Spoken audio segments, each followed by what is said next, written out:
Sejam todos muito bem-vindos. Eu sou o Thiago Alves, sou procurador jurídico da Agência Reguladora Ares PCJ. Estou com vocês nessa e em outras aulas a respeito da temática da política de subsídios e do acesso das populações de baixa renda aos serviços de saneamento e aos recursos hídricos. Na aula de hoje, nós abordaremos critérios objetivos de elegibilidade e de prioridade na promoção de políticas públicas de saneamento. Portanto, critérios pelos quais a gestão pública, o poder público devem se balizar para eleger, para priorizar políticas públicas. Nosso macrotema, critérios objetivos em relação a essas políticas públicas. A aula de hoje, dividida em 3 tópicos, a partir desse macrotema mencionado, irá abordar primeiramente conceito de critérios objetivos, contexto prático da aplicação desses critérios objetivos. Além disso, como incapacidades econômica e física afetam as populações de baixa renda e, portanto, afetam também as ações que o poder público deve pensar para que a eleição e a prioridade aconteça em relação à política pública de saneamento. Também abordaremos nesse primeiro tópico o que a legislação diz sobre o tema dos critérios objetivos. Passando ao nosso segundo tópico, nós falaremos especificamente sobre capacidade de pagamento e sobre o fato de que eventual incapacidade de parcela da população ou uma capacidade reduzida de pagamento não pode representar um obstáculo para que essas populações tenham acesso a serviço público de saneamento com qualidade. E no tópico 3, fechando a nossa aula, nós abordaremos o tema das políticas públicas e do dever de garantia do mínimo existencial. Portanto, abordaremos o fato de que não pode existir uma proteção ineficiente do Estado em relação a essa parcela vulnerável da população, e também abordaremos a questão da priorização das políticas públicas voltadas às populações de baixa renda, uma vez que elas desfrutam no seu dia a dia de algumas precariedades física e econômica. Abordando primeiramente os critérios de priorização, ou seja, sobretudo quando a gente fala de renda e cobertura, sobre graus de urbanização e sobre concentração populacional. O que a gente vê na prática é de que existe uma desigualdade regional, uma desigualdade geográfica quando a gente fala em serviço de saneamento básico. Além disso, existe uma desigualdade de renda. Em alguns níveis, essas desigualdades elas se cumulam, no contexto das populações de baixa renda, elas conjuntamente afetam negativamente a promoção de políticas públicas. Então, portanto, deve haver um olhar atento dos gestores em relação a esses fatores, a esses problemas. Falando de urbanização e concentração populacional, grandes centros, isso é o que a gente vê muito na prática, são priorizados, mas, ao mesmo tempo, eles comportam exclusões dentro do seu próprio território, o que a gente chama de cidades dentro de cidades, onde uma parcela da população, sobretudo em grandes centros urbanos, ela desfruta de serviços de qualidade, mas, em contraponto, dentro do seu mesmo território, existe população de baixa renda, existe um núcleo específico que não desfruta de nenhum serviço de saneamento, ou desfruta parcialmente, ou de serviços com uma menor qualificação. Portanto, essa é uma realidade a ser combatida. Além disso, conforme Marques nos expõe em um estudo de 2015, é possível dizer que desigualdades regionais, metropolitanas e sociais, elas se combinam e se cumulam, conforme eu já mencionei às senhoras e os senhores. Portanto, existem serviços prestados com desqualificação não somente para os mais pobres, mas também a depender da região do país. Por exemplo, cidades mais periféricas, metrópoles e regiões do Sudeste e Sul priorizam serviços de saneamento em relação a outras regiões do país. Além disso, sob o ponto de vista de condições urbanas e de condições urbanas periféricas, os pobres, a população vulnerável, a população de baixa renda, elas enfrentam graus mais elevados de precariedades em relação ao serviço de saneamento. Falando especificamente sobre precariedade, o que a gente tem que ter em mente, e os gestores e as gestoras precisam também ter na pauta da sua rotina e de trabalho a identificação das precariedades que essa parcela da população sofre.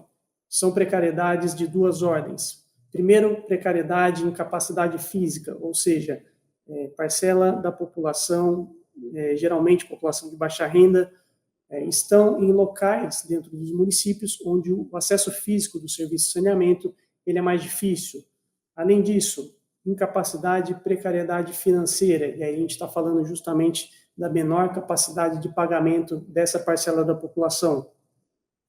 Né? Aí eu deixo para vocês um estudo realizado pela Ares PCJ sobre a tarifa social no saneamento básico, mas o que esse estudo identificou é que, de fato, quando se fala em tarifa residencial social, portanto, subsídio tarifário, o problema não se limita somente ao acesso aos serviços, mas também ao tipo de acesso, sobre qualidade, quantidade e frequência, e, em alguns casos, a depender da localização ou da dificuldade financeira, os níveis são diferentes, ou seja, existe uma realidade precária de prestação de serviço. E conforme consta aí na tela para as senhoras e para os senhores, o que se identificou nesse estudo é de que a precariedade de acesso passou a ser compreendida em duas dimensões, conforme eu já mencionei. Não só em relação à capacidade reduzida de pagamento dessa população, mas também em relação à incapacidade e à precariedade física, uma vez que, na maioria dos casos, essa população está localizada em regiões de difícil acesso aos serviços de saneamento básico. Falando de acessibilidade econômica, apenas uma menção é extraída de um estudo realizado pelo Observatório Ondas.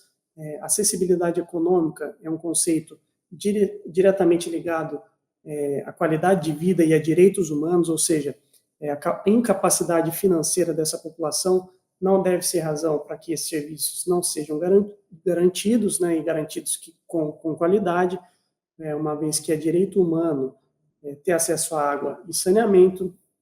Além disso, incapacidade econômica no cenário internacional não pode ocasionar interrupção dos serviços. Nós veremos em outras aulas que a interrupção do serviço no cenário brasileiro é uma ação permitida e é uma ação muito utilizada para os prestadores, mas no contexto internacional isso não ocorre, mas nesse estudo do Ondas também fica essa observação ao final dessa citação, quando o estudo diz que a proibição de que haja desconexões, ou seja, interrupções do serviço público, quando se verifica incapacidade de pagamento por parte dessa população, essa proibição ela é raramente encontrada no conjunto de países, ainda que em contextos de pandemia, como a pandemia vivenciada da Covid-19. Por isso, fica aí a nossa mensagem: a gestão municipal deve, de fato, incluir na pauta da política pública de saneamento esse olhar atento a essas precariedades física e econômica, para que essa população, de fato, tenha acesso a serviços de qualidade. Sobre a legislação brasileira, o que ela diz sobre esses critérios objetivos, ou seja, sobre quais fatores ela diz que o gestor ele deve se apoiar para priorizar políticas públicas no município. O artigo 48, inciso 9 da Lei 11.445, diz que a União deve priorizar critérios objetivos, mas, portanto, por simetria, a gestão municipal, o poder público municipal também deve ter esse mesmo olhar atento. Deve ter como diretriz a adoção desses critérios objetivos para eleger ações e para priorizar políticas públicas em saneamento. Portanto, deve considerar nível de renda e cobertura dessa população, grau de urbanização, concentração populacional, porte populacional dentro do território do município, áreas rurais, comunidades tradicionais indígenas, disponibilidade hídrica, riscos sanitários, epidemiológicos e ambientais. E aí, conforme vocês podem ver, eu dei destaque a dois critérios, né, nível de renda e cobertura, justamente para relacionar com a questão das precariedades. Nível de renda é diretamente ligado à precariedade financeira e nível de cobertura é diretamente ligado à precariedade física. Portanto, gestores olhem com cuidado em relação a esse aspecto. Além disso, e aí direcionando especificamente a uma precariedade física, Os gestores também devem olhar para as áreas rurais, ainda que mais afastadas, comunidades tradicionais e indígenas, geralmente localizadas em áreas de difícil acesso, mas a gestão municipal não deve cobrir os olhos, não pode ignorar essa realidade, deve prover serviço de saneamento também a essas populações. Sobre incapacidade de pagamento, obstáculo financeiro, conforme eu já mencionei, agora eu trago com um pouco mais de propriedade, esse fator não pode ser um óbice para que as populações tenham saneamento de qualidade prestados rotineiramente. A gestão municipal, a partir desses critérios objetivos ditados pela Lei 11.445, deve prover esse serviço, ainda que inexista capacidade de pagamento pelo usuário de baixa renda.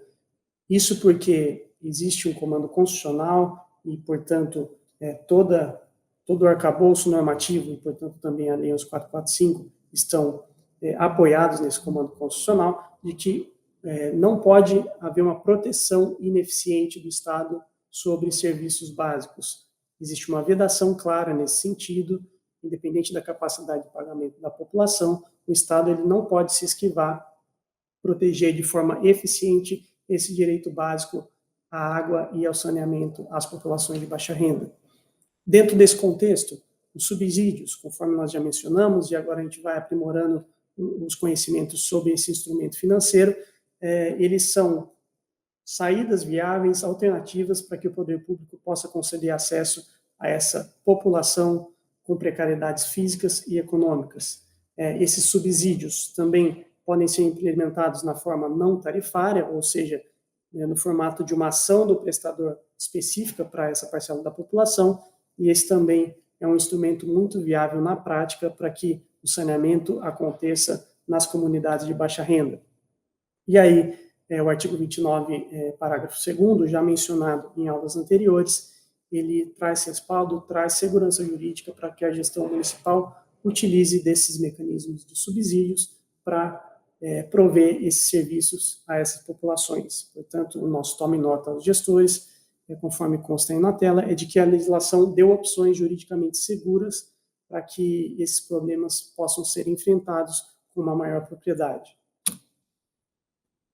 Esse é o conteúdo da aula de hoje, que eu gostaria de passar para as senhoras e para os senhores. Fica aqui a bibliografia indicada para essa aula específica sobre esse tema, para que as senhoras e senhores possam aprofundar os estudos sobre essa temática, os critérios objetivos e sobre essa necessidade de acesso à população de baixa renda aos serviços de saneamento, independentemente da existência dessas incapacidades física e financeira.